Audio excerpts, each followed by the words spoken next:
start by giving an audience quick overview of your amazing background. You started building startups in about 2007, and you built a company called Zagster, which you built to about over $10 million in recurring revenue, raised over $40 million in venture funding. You end up exiting that about 2020, and then start going into the SMB world, buying family-owned businesses and flipping them and growing them. Now, before we talk about the venture-backed startup, getting to SMBs, I'm always fascinated by kind of the origin story of people like you. It's like, tell me about when you were like 18. What were you like as a young man? Who were you back then? I think I was always an entrepreneur. I think much like yourself, started at an early age. I mean, a friend of mine and I had, tree raking or leaf raking business as a kid, and we tried to run like a little farm stand with getting some of the farms in the area to bring produce. So, really really small things, but good lesson learners as a young child. And I paid my way through college by doing consulting in the IT space, but I've always been somebody who wanted to start a business, and graduated college around 2008, and during the worst time to get a job. And I said, you know what, this is the time. Let's take a swing, and that's when I started Zagster. Hmm. And what was Zaxter? What was kind of the idea behind it? Yeah, so I'd actually studied abroad in London during undergrad, and happened to be in Paris the weekend that this bike share program called VLib was launched, and it literally just happened to be there that weekend, and was fascinated by this concept where at the time you would stick in a credit card and get access to a bike that you could then ride anywhere in Paris and drop it off at a different location. And I said, this is going to come to the US.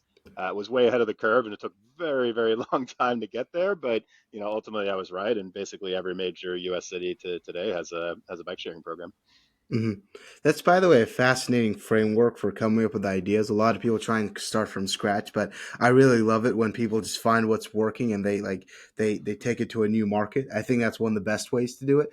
But then, so like you're a young man and you've done like consulting, you've done a few hustles here and there, but like you haven't really built a big business.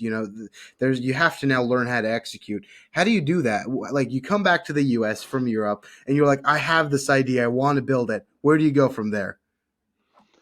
Yeah, so I mean, we were pretty much laughed out of the room. We started pitching people, investors, and cities, and again, we were a bunch of college kids who don't have any track record, and trying to sell to governments and get governments to change, zoning rules and things are very difficult for anybody, let alone somebody still in undergrad. And so, literally just started off blogging about bike share in English. Everything else in the bike share space was generally in French or Mandarin, because that's where the bike share programs were at the time. And that led us to really be the subject matter experts on bike share in English, which led us to do some consulting, led us to build some software in the space, and then ultimately landing on the business model of providing a full turnkey bike sharing systems for small to medium sized cities, corporate campuses, apartments, et cetera. And so that's ultimately took like a 5 year journey to get there. But just started off finding a niche and being passionate about it, and that turned into a business idea path. Fascinating. That kind of reminds me of the story of how the Airbnb founders were selling cereal before they before they could get Airbnb as a platform going. What did those, out of curiosity, like what did those blogs look like? So where do you get just kind of like taking the French or like that, maybe I think Dutch articles as well probably exist in that space. The Dutch love that kind of the biking space. So like were you just taking them and kind of like translating them? Where you come up with the original content? What did that kind of strategy look like? Yeah, it was actually a lot of original content. So we first started off, and I mean, I hustled and just emailed people in Paris who started the lead program, and was able to go over to Paris and actually talk with them. And I found out that the story about how Paris launched their bike share program is the mayor of Paris went to Lyon, saw that they had a bike share program, and they're like, well, if Lyon has it, Paris must have it. And so you only pick up these things when you go meet people face to face. And so literally just started off by going out and meeting with whoever would take a meeting with me. And surprisingly, a lot of people did. And so we started talking about what we were learning on the ground about these systems, taking firsthand photos. And so this was all just original content that we were gathering ourselves. Hmm. Interesting. Now, you mentioned that the entire process of like creating content and then having the gratification part of it. But that was like 5 years, 5 whole years. Is especially when you're younger. Like I know for myself, when you say 5 years to an 18-year-old, they're like, that's a lifetime. That's really long. What gave you the confidence or the conviction that this was the thing you want to do? Because like there's a million different ideas you could build. Why stick to this and be so patient about this? Like where did that come from? Yeah, I mean, in hindsight, if I was advising myself back then, probably at year two, I'd have been like, I think it's time to go do something different. But I'm so glad I stuck with it because ultimately, I was able to build a real business and learn a ton along the way that I wouldn't have been able to in really another any other path. But I think it's just one of those things where, I just had complete and utter conviction that everybody who was saying that this wasn't going to work was wrong, and that we were going to see it here, and ultimately, I felt that somebody was going to do this, and we were going to hustle and figure it out. I mean, along the way, we did make a little bit of money doing this consulting stuff and developing some software around the space. So it wasn't like we weren't getting any traction whatsoever. It just took a really long time to get to the inflection point where we actually launched our first bike share program, which was at an apartment complex in Philadelphia. That friend of mine rented a Zipcar truck and bought a few bikes and put some technology on it and put a website together. And we launched 5 bikes at an apartment complex in Philly. And that's how the whole snowball started. Hmm. And then you start getting a bit of traction. Where did the fundraising part come in? What was that experience like trying to convince investors then? Yeah, I mean, we pitched probably hundreds of people and got hundreds of no's. And we ended up finding this group in Virginia that was an angel group in the DC area, and they believed in the software that we were creating, and we raised $150,000 from angel investors, and at the time it was the largest check that I've ever held, and it gave us at least some funding to go out and do something, and ultimately that's how it started. We launched that first program at the apartment complex, applied to TechStars, got into Boston somehow, moved up to Boston, and that's really where the traction started to really come in. Interesting. And then, you grow that, and obviously, I'm sure there's a bunch of stories and lessons from the growth period. But then you exited in 2020. Now, I've ex- I've interviewed like tons of people who have exited their companies, and usually the path is you maybe start angel investing, maybe you start a fund, you become a venture capitalist, maybe you go do another startup.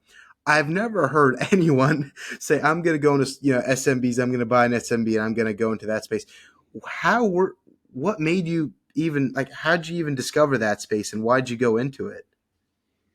Yeah, so I mean, I lived in Boston for 15 years as I was running Zagster, and then as we were selling the company, decided to move down to Puerto Rico. I just really wanted to get out of the winters, and Puerto Rico was a spot that my wife and I loved to vacation at. And what started off as let's just go for a few months during the winter turned into, well, if we're going to do a few months, let's go for a year and see if we actually like it. And we moved 6 weeks before the pandemic, and never came back 4.5 years later. So I think ultimately I took a little bit of time off. It was COVID. I sat there thinking of a whole bunch of ideas. I thought that the natural step for me was to go into another venture capital backed startup. But again, I did a little bit of consulting for some friends, and a friend of mine left his venture backed company who was a product guy at, and bought a van rental business, those like large passenger vans. And I was like, you could buy a business? Like, how does that work? And he sent me the Buy Then Build book, which is kind of the Bible in this entrepreneurship through acquisition ETA space.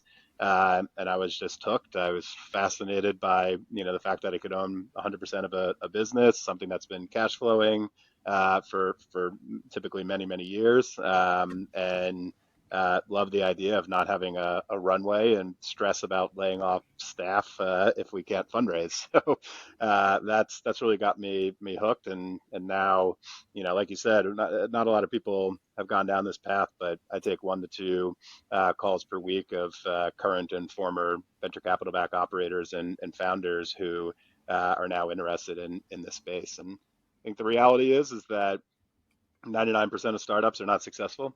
And so there's really great operators, really great people out there that can build real businesses, but really never was financially successful because wrong timing, wrong product, wrong investors, whatever it may be. And what's really interesting is that this ETA space, it's the complete inverse. The default rate on SBA loans, which is what is typically used to fund these acquisitions, is in the low single digits, like 2%.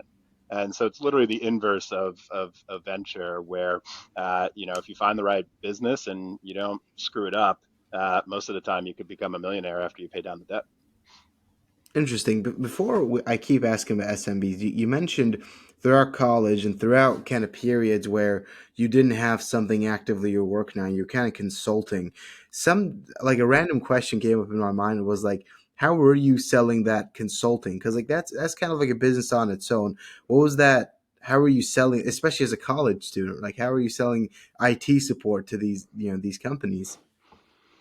Yeah, I mean, in college, I found a friend of mine. I was just always a really technical, and I was always the kid, like even in third grade, where we had the original Macs with the literal floppy disks that you put in there. Like I was the IT guy for my elementary school. I get pulled out of class to fix these things, so I was always very, very technical. And so, to pay doing IT work was the easiest thing for me to make money because I was good at it. I didn't have to think about it. And so as I went to college, I linked up with somebody who had contracts with schools and other businesses in the Philadelphia area, and I just was an hourly, contractor for them, and that's basically how I paid my way through school. And that's kind of how we got started with Zagster, doing some blogging and consulting work early on, and doing research for cities. And then on my next gig was how I landed that. So I think the interesting about consulting is it sort of frees up your mind to and working with different people, and it opens your up to a lot of additional opportunities. But I've never had like a consulting website or anything formal around this. I just kind of stumbled into these various consulting opportunities, to be honest. Hmm. Interesting. Now going back to the SMBs part, so your friend sends you the buy then build book, and you're exploring the ETA space. You're thinking, maybe I should do this. I, I've been that's the space I've been fascinated by. One of the reasons I want to interview because that's something I actually looked into. I almost got scammed looking for a business, like so. You, there's so many websites. Like you can go to Flippa, and there's so many different businesses that you can look at, and you're like then you have to go through the numbers. How did you then figure out what business you want to buy, and how did you like do that due diligence? How did you research it? Yeah, so I mean, there's such a wide spectrum of the types of companies that are for sale at any given point. I mean, there's places like Flippa and Tiny and some of the other aggregators that are like, frankly, like failed startups that don't really have any revenue, and you can buy a product. What I was really looking for, and I subscribed to the model of I wanted to use SBA financing to fund it, and to do so, you have to have multiple years of profitable tax returns from the seller to be able to prove it, so that the SBA and the banks feel comfortable loaning that to you. So I went down the path to look for an unsexy, boring, eternally profitable business that I could use my skill set, which was B2B selling and growing, and find a business that I could apply that to. And so I started off doing a full nationwide search. I was looking for something that I could, either was currently operating remotely since I lived in Puerto Rico, or after a year of living on site, I felt I could ultimately run from Puerto Rico. And I mean, I built up an engine. There's like 2,000 brokers around the U.S. and started outreaching to all of them, looking at their websites, looking at the deal aggregators. And I was after I spun up my search, was looking at hundreds of deals per week and digging into like under 10 of them per week. And by the end of the week, maybe I had one that I really wanted to dig in with the seller. And so just kept doing that until I found something that stuck. And that's how I acquired my first business. And have acquired a second one and have a third one under LOI with a partner. So really went in all in on this CTA space. Hmm. Now, you mentioned using SBA loans. To my understanding, I've spoken to a few people who've kind of done them, and I think they find it's about 80 or 90% of the acquisition, and then you sometimes have to put like 10% down. Is that kind of how it works, or am?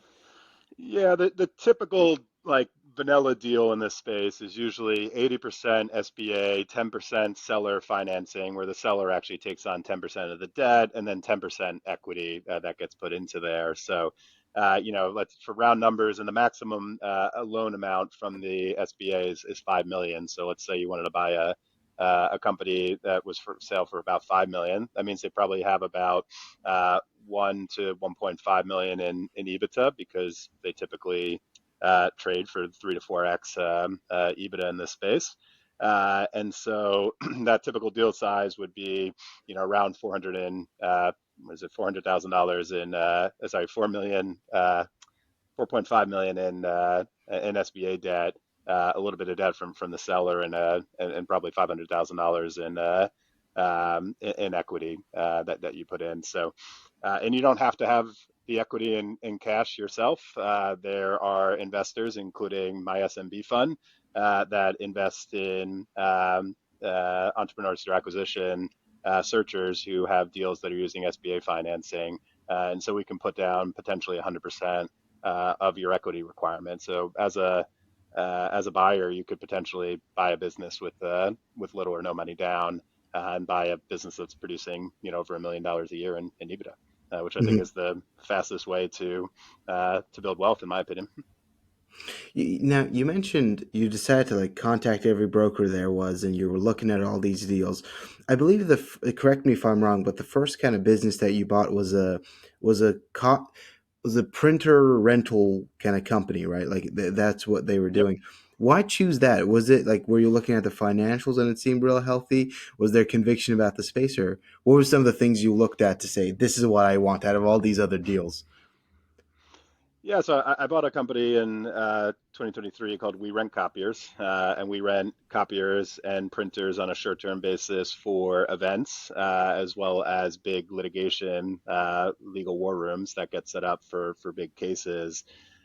It certainly wasn't the type of business that I was looking for. Wasn't expecting to end up in the copier space, but as I dug in, what really got me excited about it, besides the financials, where I was looking at, it was doing about 4 million in revenue and about 1 million in EBITDA when I bought the business, which was right in the strike zone that I was looking at. What got me really excited about it is that most of these small businesses operate in a very small geographic area, maybe a major U.S. city, and that's it. And so expansion and growth opportunities are very difficult because you either need to recreate that business in a new city or try to go to the suburbs where it's not as dense, whatever it is. This business operated actually very similarly to how we operated with Zagster, where we ended up having programs that we supported centrally in 35 states around the country. And so got really excited with the ability with this business that was very lean the way they operated in each of the markets that allowed them as a small business only doing 4 million in revenue per year, was really able to blanket most of the major cities across the U.S. with this model. So I felt that this really spoke to me because it was one of the few small businesses that I saw a path to doubling that business in a handful of years, rather than maybe growing 5 or 10% year over year. Interesting. So you were actually looking at like a VC, not looking at the 100x multiples, but you were looking for businesses that what they had like immense growth potential. Like you could take it and really turn it into something big. Yeah, to be honest, I wasn't necessarily looking for that, but as I was comparing deals, and the ones that had real growth opportunity are the ones that got me really excited. And it's probably the venture in me, and the training. Like I'm not coming from a conservative private equity background. I was really coming from if you were growing only 300% year over year, that was only okay in the venture space. So, looking at this small business space, I just got excited about the deals that I felt I could use my skill set to grow significantly. Hmm. Now, my first kind of exposure to the ETA space was Cody Sanchez, who's one of the big kind of Hmm. content creators in the space. She does excellent content. And when people like you and her speak, it's kind of like everything seems perfect from this. Like you look at it, you're like, okay, you find a deal, and then SBA funds most of it. Then you can find a search fund, and they'll fund the rest, and seller financing. And you're thinking, wow, this is perfect. What are the and you also help other venture backed founders get into this space. Let's talk about like the cons for a second. Like, what are some things that Yep. people should know before they get in? What are like the nightmare stories, the bad parts, the things that people should kind of see to know that it's not perfect. It's not just the perfect opportunity. Yeah, I mean, there's certainly lots of really great stories where it has been successful, but it's a lot of work along the way. And what's really interesting is that you really have to deploy two completely different skill sets to be successful in this space. First, you got to go and search and find this business that, most people that I talked to, I was prepped to, potentially take up to 2 years to find the right deal. Some people take longer. So, it's a long slog of just looking at lots of businesses and blocking and tackling. You've got to get good at, selling yourself, good at building up your search engine, to be able to get the deal flow in there. You have to get good at analyzing deals and modeling deals and putting together debt, putting together equity. Like you've got to get good at all of those to be successful. So it's very time consuming, and it is difficult. And it's not for everybody. And then literally the day that you close on the business, the next day you got to throw all that skill set out the door, and now you've got to learn to operate this business. And so it's not super easy, otherwise everybody would be doing it. But I think what is interesting, especially for people who have been in VC backed companies, I think a lot of those skill sets are transferable to this. I looked at it as, okay, if I was starting a new business from scratch, knowing what I knew from Zagster, how would I build my sales team? I'd build a list of all the people that was the brokers in this space. I'd go and build an outreach campaign to them, and sell myself as why they should take my phone call, and reach out to them. And that's how I was able to build that deal flow in a matter of weeks and months, where some people might spend 2 years and still not be able to get that access to that kind of deals. So I took a lot of those learnings from the venture space and applied it here. But on top of that, most people sign LOIs, spend a whole bunch of money on diligence, and find something along the way, and you've wasted $10,000 or $20,000 on diligence fees, and the deal's dead, and you got to do it again. So it's a very lonely, difficult journey to get there. But I'm just like venture. I'm so glad I did it because I've learned a ton, and now I can't stop doing it, and I'm my third deal. hmm For someone who might be listening to this, they're listening to your journey and they're thinking, oh, like, he just started buying these SMBs and it went perfect. Tell me about some of the mistakes you made when you bought the printer rental business. What were some areas where you like really screwed up, or maybe, even like from the big to the small mistakes? Yeah, I think, the two main areas are, one, I grossly underestimated the working capital requirements of this business. And I happened to get lucky, and when I modeled it out, put a really high number so that the bank was comfortable with it. And they gave me more working capital than I thought I'd ever need. But I ended up actually needing that. So I'm so lucky that ended up happening. But I didn't fully, even though I did a ton of diligence, I didn't fully understand the time it took for the customers in this space to pay. Like, for example, law firms, they basically, I didn't know this, and I didn't think to ask this during diligence, but found that many of the law firms had basically a handshake with the seller, that said, I'm not going to pay you until my client pays me. So now we're like a couple of steps removed from the cash, and we spend real money, delivering and setting up these legal war rooms, and we might not get paid for, 180, 200 something days. And so when you're trying to make payroll and you have this profitable business, like, yes, it's profitable, but really focusing in on the cash cycle is something that I underestimated. And the second piece is that you don't get to talk to really anybody but the seller along the process, and so you have no idea, what you're walking into in terms of staff. And so, there were some really great people at the company, and there were some not so great people at the company. And when I thought I was going to really be focusing on sales for the first year and growth, ended up spending a lot of time putting in systems and process and putting people in the right seats at the company to have a platform where we could actually be successful. And that process took significantly longer than I had expected. So, again, it's definitely not easy, but it was a great learning experience and a ton of fun. And now I've hired a CEO for that business as I start looking at additional companies to buy.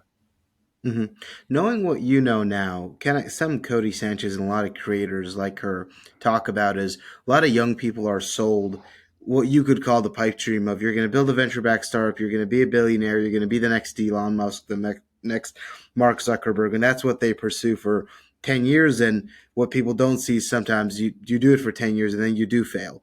Knowing what you know Yep. today, would you go back to a young, Tim who's maybe 20 years old, 24, who's thinking of, creating the VC back startup, would you tell him to go into this space directly? Would you say kind of avoid that and all the pain and all the suffering that might come with, all the and all the stress that might come with VC back startup? Just go into this. Would you change that? Knowing what I know now and having the experience that I have now, I would 100% come out of undergrad and buy a business and go down the ETA space. But I don't think that's realistic because the stakes personally to you are so much higher in the ETA space. You're personally guaranteeing the loan. If this thing fails, I will be bankrupt. Unlike venture-backed businesses, where if it fails, it sucks, and it took me a long time to get over some of the failures along the way. But ultimately, you're not bankrupt. So in my case, I think venture gave me the learning platform that wasn't as risky as buying in the ETA space. I learned how to build a company, how to sell, how to build a team, how to manage a team, how to manage investors, all that stuff. That was unlocked because I went down the venture capital route and raised money and was able to do that. But I wouldn't go back now simply because I feel like I could have a much higher likelihood of being successful in this space with that background. So, it's not a direct answer. I wish I knew about ETA earlier in my career, but I don't know if I would have been a great uh, buyer and operator of a company without having the venture capital back experience I did. Um, so yeah. Awesome, Tim. That's it for the questions I've got. Anything you'd like to add or talk about? I mean, I think, I think the biggest thing that I'm seeing in this space, in the ETA space, is that when I got into venture in 2007, this is like before Y Combinator and Techstars were big, or even started, I think, at that point.